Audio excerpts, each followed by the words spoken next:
Two children entered the most powerful fortress in England. They never left alive. Their screams echoed through the stones of the Tower of London, and then absolute silence. This is the murder that has haunted the British crown for over 500 years.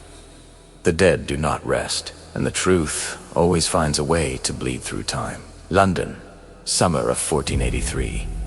The city burns under a scorching sun as merchants whisper rumors in muddy streets. But all eyes turn to one place, the Tower of London, rising above the Thames like a stone predator.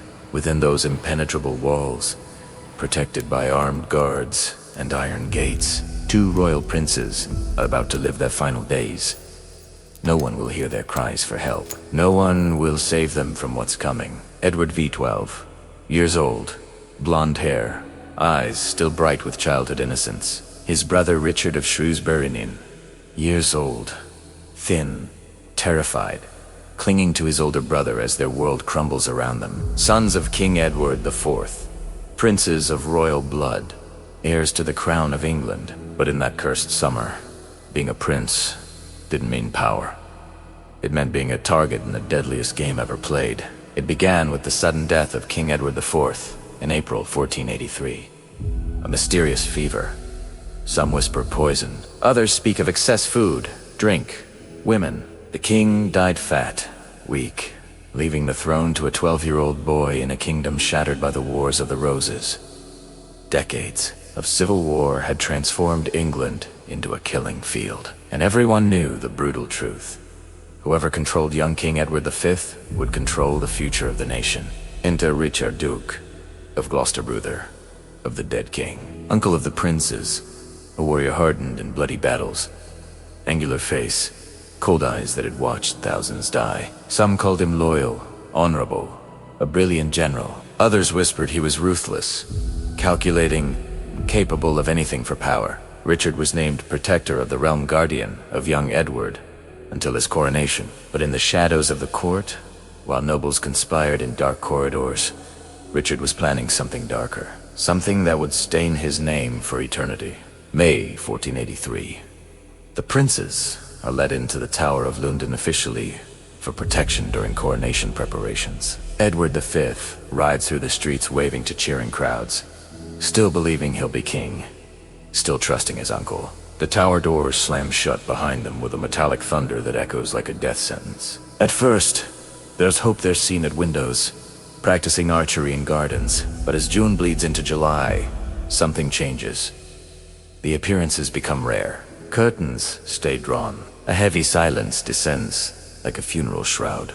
And in London's taverns, people begin asking the question that will haunt history.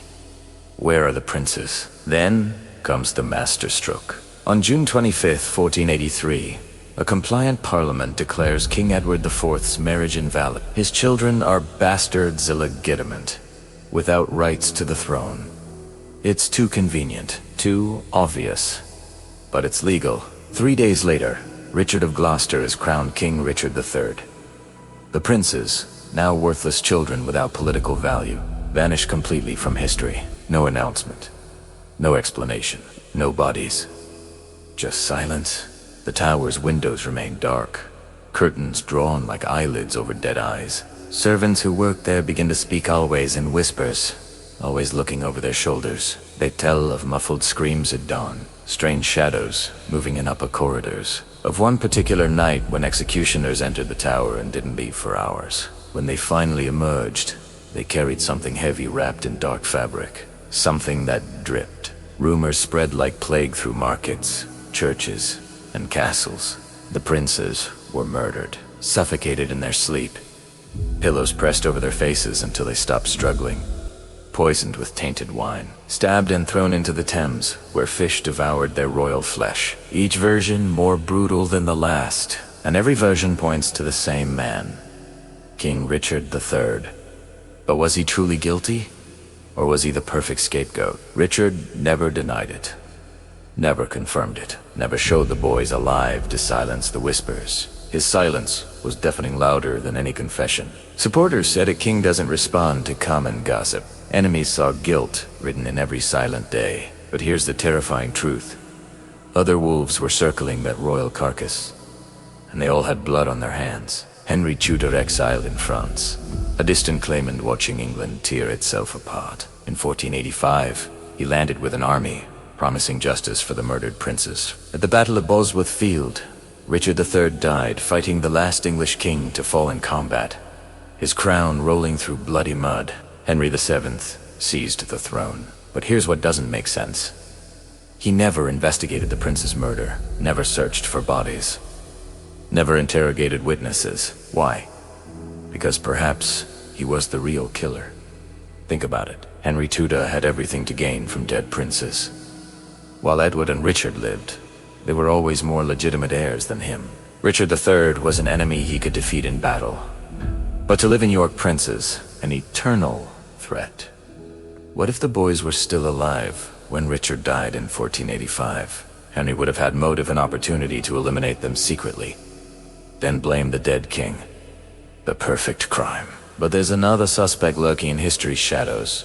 Henry Stafford, Duke of Buckingham, Richard's cousin, initially his greatest ally. Buckingham was an aristocrat of limitless ambition and questionable morals. He had total access to the princes in the Tower. He had his own claim to the throne. Perhaps he murdered the princes himself, hoping to blame Richard and seize power in the chaos. When his rebellion failed, he was captured. Before execution, he begged desperately to speak with Richard III. The king refused. What secret was Buckingham dying to confess? We'll never know. He took it to the scaffold in November 1483. And we cannot forget Margaret Beaufort, Henry Tudor's mother, one of England's most dangerous women, deeply religious. She wore a hair shirt under velvet gowns, but faith didn't interfere with her political ambition. Margaret had spies throughout London. Agents infiltrated even into the Tower. She had connections, money, and iron determination. Would she orchestrate the murder of 2 children to crown her son? In the name of God and dynasty, history suggests she was capable of anything. 200 years passed, England transformed.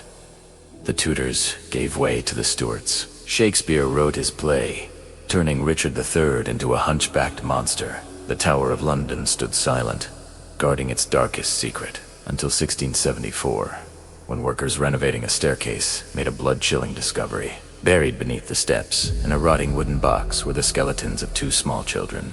Were these the lost princes, finally found? King Charles II ordered them placed in a marble urn at Westminster Abbey. But there was no proper investigation, just convenient assumptions. And for 2 more centuries, those bones waited silently for justice. In 1933, the urn was opened for scientific analysis. Anatomists examined the remains carefully. Conclusion: 2 children's skeletons, approximately ages 10 to 13 and 7 to 11. But 1933, science was primitive. They couldn't determine cause of death, couldn't confirm identity, couldn't even confirm they were boys. The answers remained buried deeper than the bones themselves. Today, DNA technology could solve this mystery definitively, could compare the bones with known royal descendants, could confirm if they're Edward and Richard, could reveal how they died violent suffocation, poison. But the Church of England and the British royal family categorically refuse further testing. They claim it would be disrespectful, that the dead deserve rest. But many suspect another reason. Fear of what the truth would reveal. Fear that the murderer wasn't who the official story claims. What are they hiding? The truth lies buried deeper than any skeleton. 5 centuries of dust covered the evidence. Witnesses are dead for generations. Documents destroyed, falsified, lost. What remains are theories, each pointing to different culprits. Richard III, the king who had everything to gain. Henry VII, the usurper who had everything to hide. Buckingham, the ambitious conspirator. Margaret Beaufort, the ruthless mother. All had motive. All had opportunity. Perhaps all were involved in the perfect crime. When you visit the Tower of London, stop before the Bloody Tower. Look up at those narrow windows where 2 children saw their last daylight. Imagine them there frightened, confused, waiting for a crown they'd never wear. And ask yourself, what's worse? Knowing the horrible truth or living forever with the mystery? The princes in the Tower will never have justice. But as long as we tell their story, as long as we question, as long as we refuse to accept official silence, they aren't completely dead. The mystery is their tomb. But it's also their eternal monument. And somewhere in those ancient stones, the truth still waits to be discovered.